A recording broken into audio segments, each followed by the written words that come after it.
গাইবান্ধায় নিজের গৃহবধূকে বন্ধুদের দিয়ে সংঘবদ্ধ ধর্ষণের অভিযোগ উঠেছে স্বামীর বিরুদ্ধে। বৃহস্পতিবার রাতে শাহঘাটা উপজেলার কামালের পাড়া ইউনিয়নের উসমানের পাড়া গ্রামে এ ঘটনা ঘটে। এ ঘটনায় ধর্ষণের শিকার ওই গৃহবধূর স্বামীসহ ৭ জনকে আটক করেছে পুলিশ।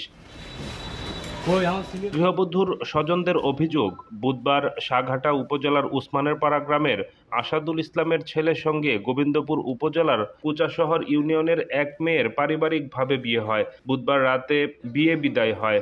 বৃহস্পতিবার রাতে স্বামীর বাড়িতে তাকে কৌশলে বেশ কয়েকটি বড়ি খাওয়ানো হয়, পরে কয়েকজন মিলে স্বামীর সহায়তায় ধর্ষণ করে। রাতে ৩টার সময় মুড়ি মাখা খিলেছে, পিঠে খিলেছে। খিলানোর পরে ওরা ঘর গেছে, ছেলের কাছে ফোন দিছে, ছেলে বলছে আমি আসি। সে কথা কয় আর অন্য ছেলে পেলে আসে হেলে ঘরের মধ্যে ঢুকছে। তারা কয় হেলে চিরা কাপড় পিন্দিয়ে দেওয়া ফেসবুকে ছাড়িয়ে দেয় আমরা পাগলি হ্যান ত্যান এগুলো অনেক কিছু বলছে। এখন এলে গোবিন্দগঞ্জ নিয়েইনি, রংপুর মেডিকেলে আছে। মেয়ে আমাকে অসুস্থ খুবই, বাসে কি নাই বাসে বানি। মিয়ার বাপু হলে চিনতেতে ব্রেন স্টার্ট করছে, নাকদমুখ দেওয়া করি। আমরা হলে ফাঁসি চাই, বিচার চাই। ওই যেগুলো ছেলেবেলে গে করছে তাকে আমরা ফাঁসি চাই।